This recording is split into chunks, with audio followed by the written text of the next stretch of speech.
Hey gut feeders, today finally we're going to talk about Epstein Barr virus. You've been asking a lot of questions, highly requested videos, so here it is. What this video will cover is, we'll give you a first overview. We're going to talk about this virus and how it is misunderstood in the medical community for so many decades, and what we're going to see in the next time coming up. More and more information is going to bubble to the surface, and the earlier you know it, the better you can heal, the faster you can heal, and to attack your autoimmune diseases, your mystery illness, chronic pain, insomnia, fatigue, whatever you're struggling with. Maybe it be even Hashimoto's or multiple sclerosis like my mother and my grandmother struggled with. It's not too late, it's never too late to start, and I hope this video is going to be helpful for you to feel more self-empowered and just feeling less a victim of the outer circumstances and test results and doctors, and nobody can really tell you what's happening inside of you. Now, most physicians think, and it's also what I got taught in medicine university when I studied back then, is that Epstein Barr is one virus. It's not just one virus. People are thinking about the kissing disease, mononucleosis, and that's about it, what they're going to tell you about it. What we are not aware of yet is that most of the autoimmune diseases nowadays are viral in issue. Some are coming from resistant strains of bacteria, but most of them, the most aggressive ones, coming from viruses like Epstein Barr. And it's not just one virus, it's over 60 varieties of Epstein Barr. And this information comes from medical medium Anthony Williams, which I'm going to link you the two books down below if you want to learn more about Epstein Barr. The one is Thyroid Healing, maybe if you have thyroid issues, and the other one is Liver Rescue. Also comes with tasty recipes, really amazing book, very thick. If you want to go in depth, check out those books down below. Now, we're so used to the whole I have an autoimmune disease that we don't even think about anymore where this whole thing started. How did we come up with this theory? Because it's a theory, and it's a false theory. Your body is never ever attacking itself. We don't see that anywhere out in nature that our own cells would attack itself. What they attack is viruses, and the virus is destroying our cells, for example in Hashimoto, going after our own tissue. Now, what happened back then in the 1950s, dark age of the medical community, is that a lot of, especially women, came to the doctors with mystery illnesses. Doctors could not explain those symptoms, they didn't have any answers, but we needed to come up with something. So in the 1950s, somebody found an antibody present while this condition was presenting itself, and what they were thinking, the only theory they had at that time was like, oh, that must mean that the body is attacking its own cells. So now, when you get the stamp of you have an autoimmune disease or your loved one, what the doctor should say is, I don't know what's going on with you, but this is the best explanation I have, and as I'm the expert, I have to tell you something. So you have an autoimmune disease,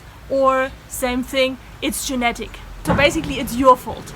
That's the answer that we get. Another faulty thing that often happens is that medical science is not aware of that viruses feed off foods. Viruses are not just lying there and multiplying by themselves, they also need to feed something. We're still saying that just bacteria feed on something, viruses do too, and they also excrete something, just like any other organism. In this video, I love to cover the foods that viruses, especially Epstein Barr, feed most of.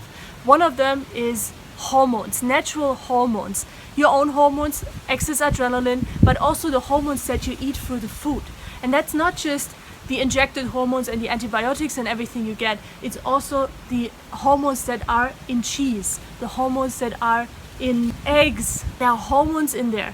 So animal products contain hormones just like our own body. Epstein Barr feeds off those hormones. Epstein Barr also feeds off lactose and of animal protein. So dairy, eggs, guys, eggs is a big one. Egg, dairy, butter, cheese, kefir, yogurt. It's not worth it for the probiotics. There are better ways to get your probiotics than eating kefir or yogurt or anything like that. Third one on the list is gluten. Gluten, we are not gluten intolerant. It's not about lactose intolerance.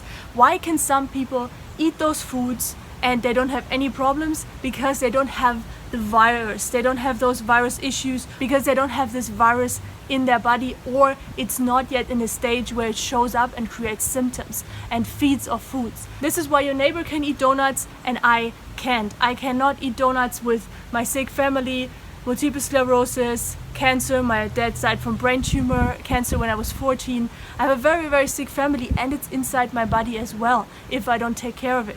Guys, I know this is super condensed information. I just wanted to do this like a startup video so we can get the conversation started. The fourth one, so we have dairy, eggs, any kind of dairy products, eggs, even if it's organic, free range, still contains natural hormones. Epstein Barr can feed off just eggs. Then we have gluten, and the fourth one is corn. Corn starch, corn syrup, cornmeal, nachos, tacos. I'm in taco paradise here with living in Panama and Central America. Feeds the virus. Don't eat it. By the way, all of those different varieties have a little bit of a speciality. So they're all like the same food base, but then some of them, like toxic heavy metals, for example, aluminium, some like more mercury, some go after copper in your liver. They sit in the liver and feed on the copper. Other go for your own cell tissue. This is the case when we're talking about hypothyroidism, about thyroiditis, about Hashimoto's. Other varieties thrive the most on natural hormones, for example, when you have hormonal change in puberty, or when you start your period, or in menopause. This is why symptoms flare up. This is where PCOS comes from, for example. This is what can contribute to endometriosis if you're suffering from that one.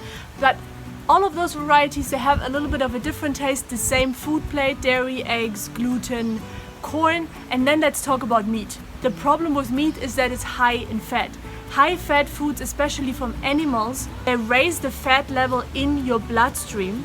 And when there's a lot of fat present in your blood, your oxygen levels drop. Now, why is that a problem? Because we need oxygen, not just our immune system. We need oxygen in order to fight the virus, in order to fight any pathogens in the body. Oxygen is so vital. So all those high fat foods, apart from that they put a lot of taxes on the liver and on your overburdened digestive system, there's also the issue with the oxygen that we need in order to fight Epstein Barr. Okay guys, I don't want to make this video too long. There are so many things that you can do apart from not eating those foods. If you would like me to make a video about how to fight Epstein Barr the best, and also the 4 different stages of Epstein Barr that this virus moves through in his life cycle, let me know in the comments below. Happy to do another video if I get enough yeses, if I get enough responses from you. So let me know in the comments below now.